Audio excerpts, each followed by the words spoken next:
জীবনে মানুষ হিসেবে মানুষের যে সমস্ত মৌলিক মানবিক অধিকার আছে সবগুলা সেদিন দলিত মথিত হয়েছিল।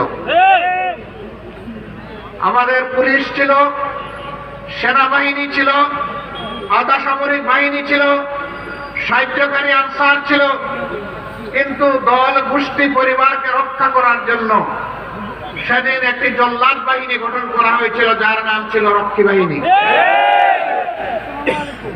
এই জল্লাদ বাহিনীর হাতে মানুষের জীবন সম্পদ এবং ইজ্জতকে অবলীলায় তুলে দেওয়া হয়েছিল।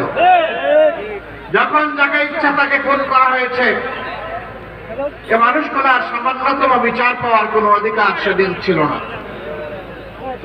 মা বোনদের ইজ্জত লুণ্ঠন করা হয়েছে। সংগ্রামশীল পরিবারের লোকেরা তাদের মেয়েদেরকে শিক্ষা প্রতিষ্ঠানে পাঠানো বন্ধ করে দিয়েছিল।